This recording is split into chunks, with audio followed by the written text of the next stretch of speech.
ሰላም እንዴት ናችሁ? እንኳን ወደ ብርሃን አካዳሚ የዩቲዩብ ቻናል በሰላም መጣችሁ። ዛሬ ደግሞ እነዚህ ከዚህ ቀደም ያየናቸው ሁለት ፊደሎችን ባለ 3 ፊደል እንዲሁም ባለ 4 ፊደል ቃላት እየመሰረትን የምናይ ይሆናል። ፊደሎቹን ለማስታወስ ያክል እዚህ ጋር አስቀምጬላችኋለሁ። ደ ዱ ዲ ዳ ዴ ድ ዶ ከደ እስከ ዶ ይሄንን ይመስሉ ነበረ። እንዲሁም ደግሞ ከታች ያስቀመጥኩት ጀ ጁ ጂ ጃ ጄ ጅ ጆ ከጀ እስከ ጆ ድረስ በዚህ መንገድ ነበረ ያየነው። እነዚህም ፊደሎች በዛሬው ቪዲዮ ደግሞ የምናየው ምንድነው? እነዚህም ፊደሎች ባለ 3 ፊደል ቃላት እየመሰረትን አብረን የምናይ ይሆናል። ተከታተሉኝ። እሺ የመጀመሪያው እዚህ ጋር የምናየው የመጀመሪያው ፊደል የሚሆነው ወይም የመጀመሪያው ቃል የሚሆነው እነዚህ ባለፈው ያየናቸው ናቸው። ባለ 4 ፊደሎች ባለ 3 ፊደሎችን ደረሰ ደረሰ የሚል ቃል መሰረትን። ደገሰ ደገሰ ይላል። ደለበ ደለበ የሚል ቃል አገኘን። እቺ ደግሞ ረ ነች፣ እቺ ደግሞ በ ደረበ የሚል ቃል አገኘን ማለት ነው። ደረሰ፣ ደገሰ እንዲሁም ደለበ የሚሉ ቃሎችን አገኘን። ደረሰ፣ ደገሰ፣ ደለበና ደረበ የሚሉ ቃላቶችን አገኘን ማለት ነው። እሺ ከታች ደወለ ደወለ የሚል ቃል አገኘን። ደነሰ ደነሰ የሚል ቃል አገኘን። ደገመ ደገመ የሚል ቃል አገኘን። ደከመ ደከመ የሚል ቃል አገኘን ማለት ነው። ደወለ፣ ደነሰ፣ ደገመና ደከመ የሚሉ ስንት ቃላቶችን አገኘን? 4 ቃላቶችን አገኘን ማለት ነው። እዚህ ጋር ደግሞ ደበበ ደበበ የሚል ቃል አገኘን። ደራሽ ደራሽ ደራሽ ይላል። ይሄ ደግሞ እቺ ፊደል መነች፣ እቺ ደግሞ ቀ ደመቀ የሚል ቃል ይሆናል ማለት ነው።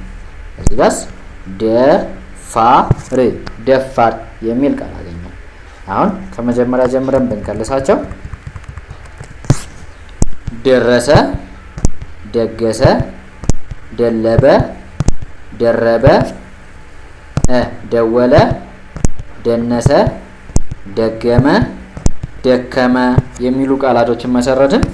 እዚህ ጋር ደግሞ ደበበ፣ ደራሽ፣ ደመቀ፣ ደፋር የሚሉ ቃላቶችን አገኘን ማለት ነው። በጣም አሪፍ። እሺ አሁን ደግሞ ከዚህ በመቀጠል ሌሎች ባለ 3 ቃላት ፊደሎችን እና ባለ 3 ፊደል ቃላቶችን እናያለን። የደዘር ሁለተኛ ዱ ባ የበዘር ሁለተኛ ማለት ነው። ለ ዱባለ የሚል ቃል አገኘን። እቺ ዲ ነች የደዘር ሶስተኛ፣ እቺ ደግሞ ባ እቺም ባ አንድ ላይ ዲባባ የሚል ቃል አገኘን። ዳግም ዳግም የሚል ቃል አገኘን። ዳገት ዳገት የሚል ቃል አገኘን። ዳገት እዚህ ጋርስ ዳጨው ዳጨው የሚል ቃል መሰረትን። ድ የደዘር 6ኛ፣ ር የረዘር 6ኛ፣ ሻ ድርሻ የሚል ቃል አገኘን። አሁን ዳጨው ከዛም ድርሻ የሚሉ ቃል መሰረትን ማለት ነው። ድልብ እዚህ ጋር ደግሞ ምን ይላል? ድልብ የሚል ቃል አገኘን። እዚህ ጋር ደግሞ ደረጃ ደረጃ የሚል ቃል አገኘን ማለት ነው። ደረጃ የሚል ቃል አገኘን። እዚህ ጋር ደግሞ ደቡብ ደቡብ ይላል። ደርግ ደርግ ብለን መሰረትን። ደንብ ደንብ ብለን መሰረትን።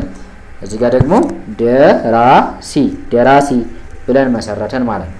አሁን ዱባለ፣ ዲባባ፣ ዳግም፣ ዳገት ላይ የመሰረት ነው አይደለ? እነዚህ ከዚህ እስከዚህ ድረስ። እዚህ ጋር ደግሞ ዳጨው፣ ድርሻ፣ ድልብ፣ ደረጃ፣ ደቡብ፣ ደርግ፣ ደንብ እንዲሁም ደግሞ ደራሲ ብለን የመሰረትናቸው ናቸው ማለት ነው። እሺ በጣም አሪፍ። የዛሬው ቪዲዮ ይሄንን ይመስላል። ብዙም አይበዛባችሁም ብዬ አስባለሁ። ባለሶስት ፊደል ቃላቶችን ለመመስረት ብቻ ነው የሞከርነው ከዚህ ቀደም ያየነውን ፊደል በመጠቀም። በቀጣይ ቪዲዮ እስክንገናኝ ድረስ ቸር ሰንብቱልኝ። መልካም ጊዜ ይሁንላችሁ። ተለማመዱ።